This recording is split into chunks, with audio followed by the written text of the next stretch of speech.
The Poem of the Man God, the first year of the public life. Chapter 55, Thomas becomes a disciple. 27th of October, 1944.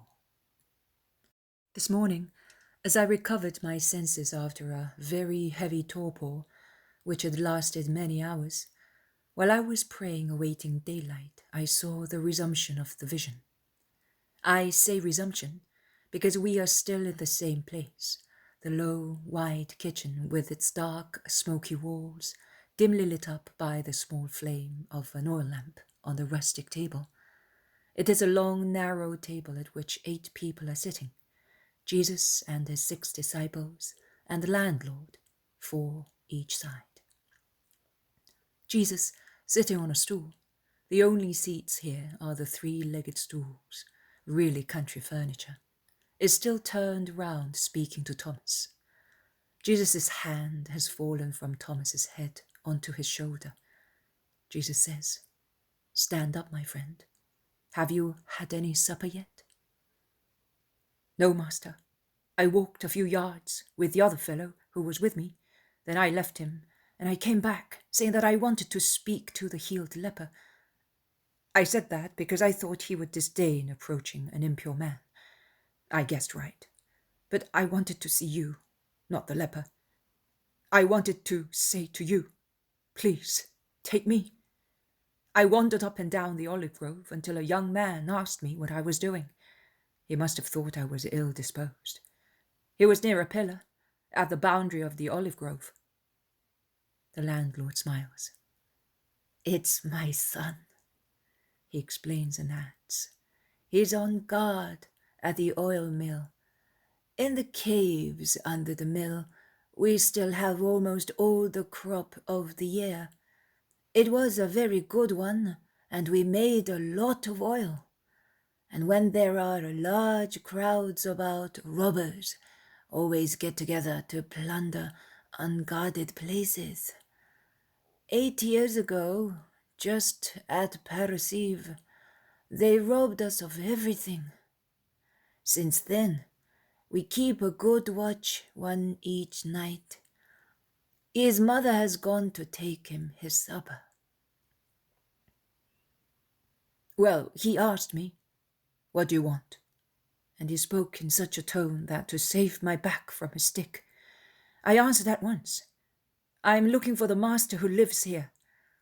He then replied, 'If what you say is true, come to the house.' And he brought me here. It was he who knocked at the door, and he did not go away until he heard my first words."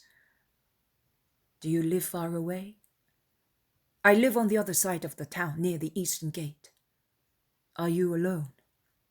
"I was with some relatives, but they have gone to stay with other relatives on the road to Bethlehem. I remained here to look for you day and night until I found you." Jesus smiles and says, "So, no one is waiting for you?" "No, Master." "It is a long way. It is a dark night.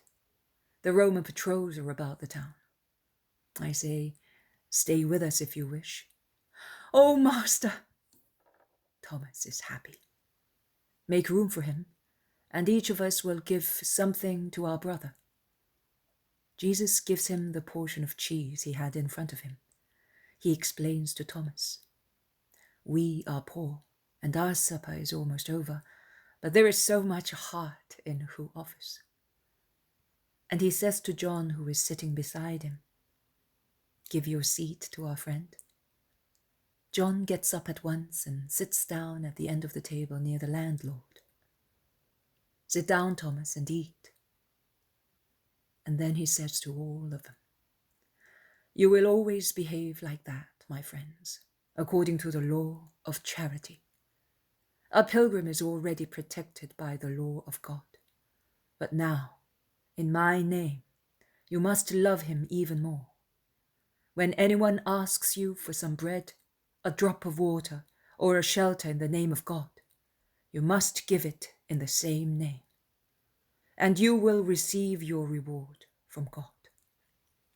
You must behave so with everybody, even with your enemies, and that is the new law.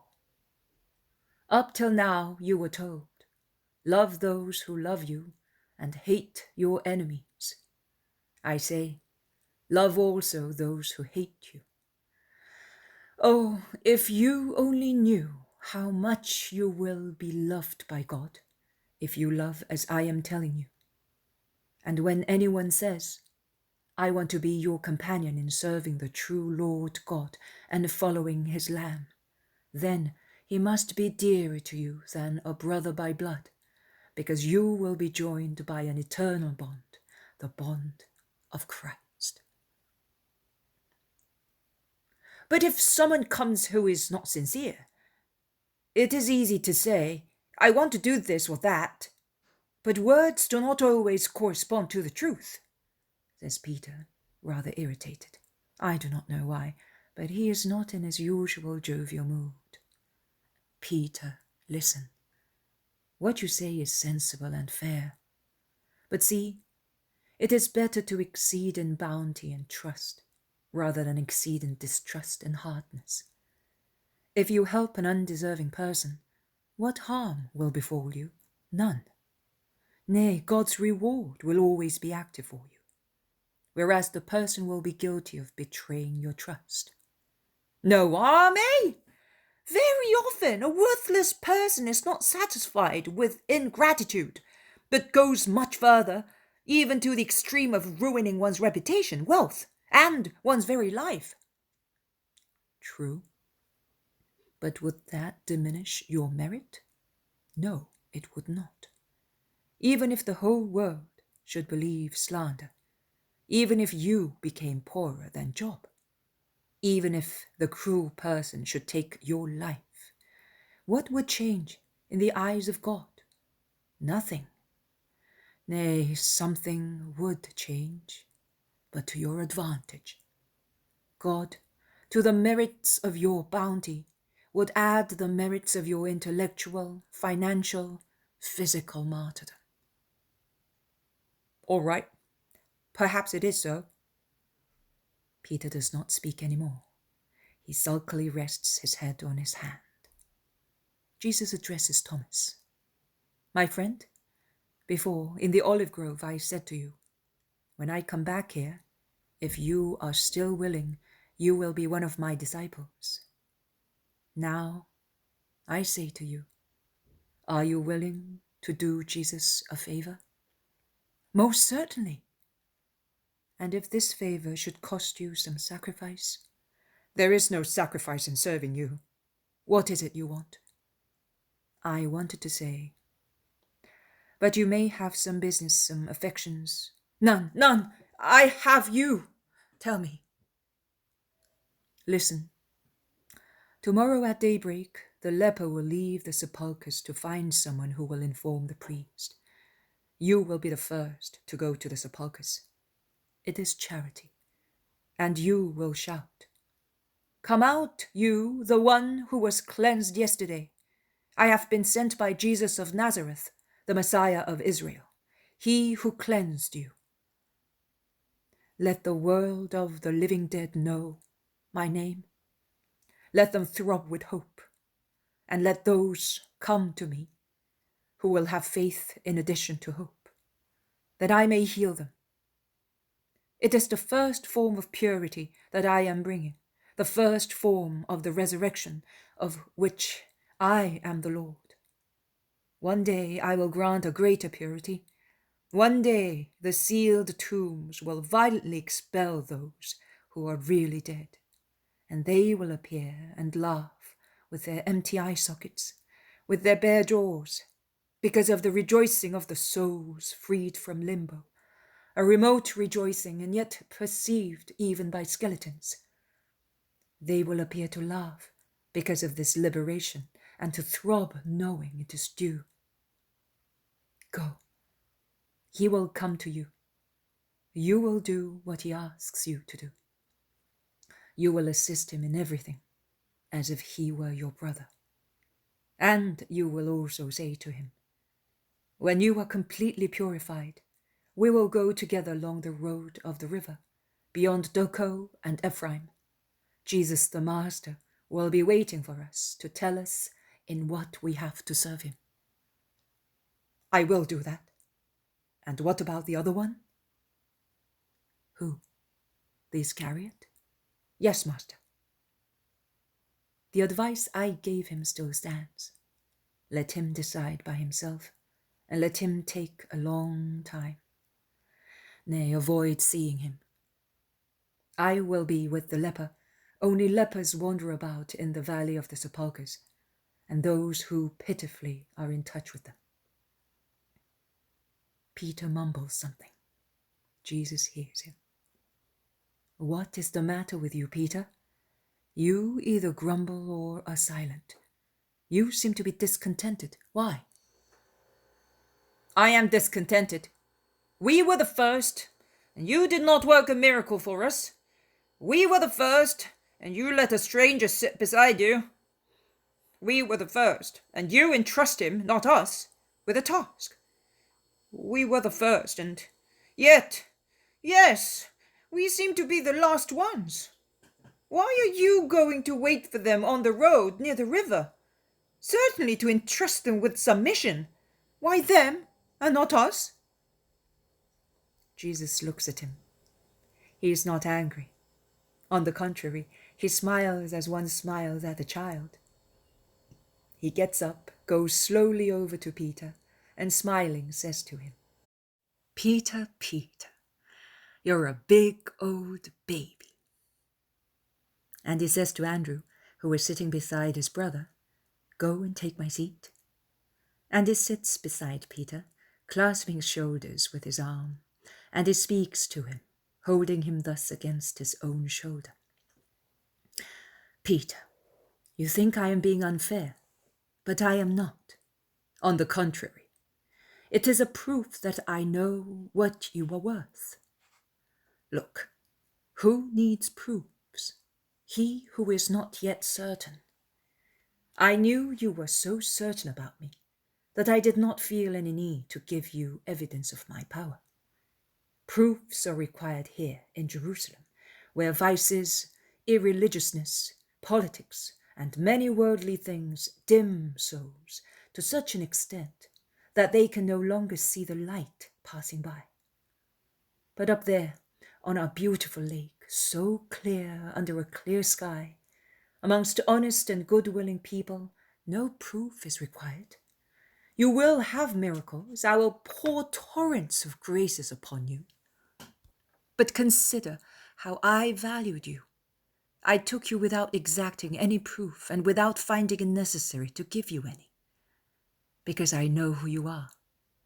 You are dear to me, so dear, and so faithful. Peter cheers up. Forgive me, Jesus. Yes, I forgive you because your sulkiness is a sign of love. But do not be envious any more, Simon of Jonas. Do you know what the heart of your Jesus is? Have you ever seen the sea? The real sea? You have? Well, my heart is bigger than the immense sea. And there is room for everybody, for the whole of mankind. And the smallest person has a place exactly as the greatest.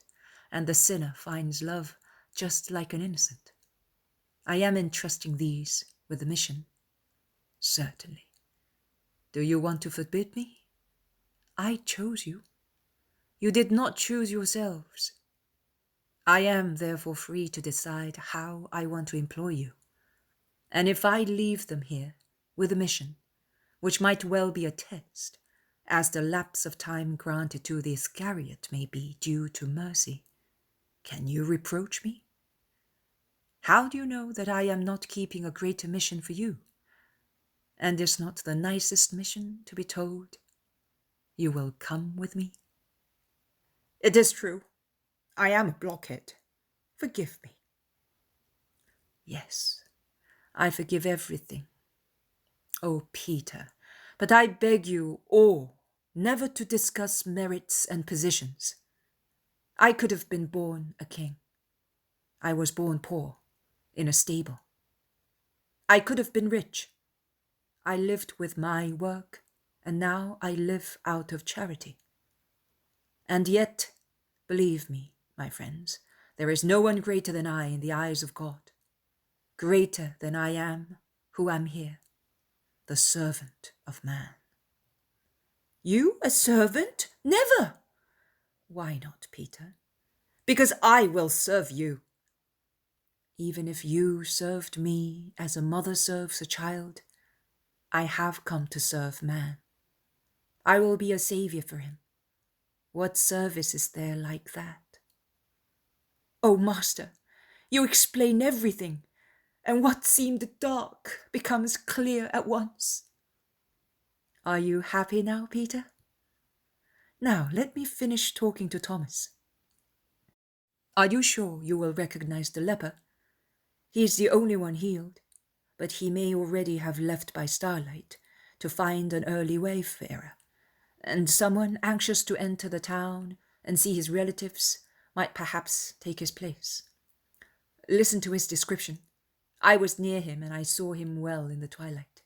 He is tall and thin, of a dark complexion, like a crossbreed, very deep and dark eyes with snow-white eyebrows, hair as white as linen and somewhat curly, and a long snubbed nose like the Libyans, two thick protruding lips, particularly the lower one.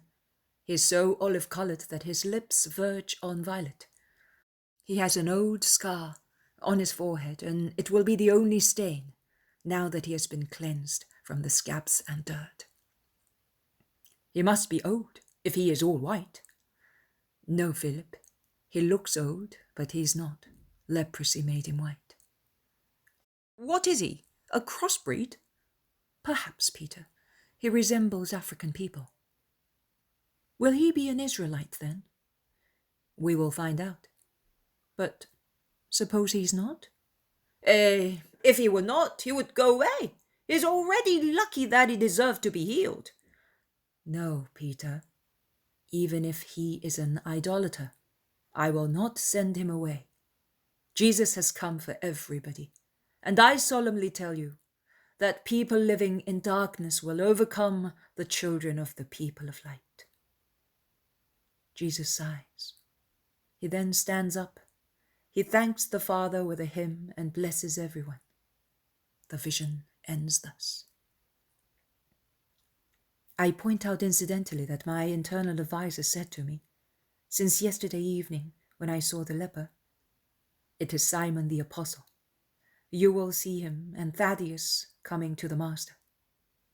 This morning, after Holy Communion, today is Friday, I opened my missal and I saw that this is the eve of the feast of Saints Simon and Judas, and tomorrow's Gospel deals with charity, almost repeating the very words I heard before the vision. However, I have not seen Judas Thaddeus so far.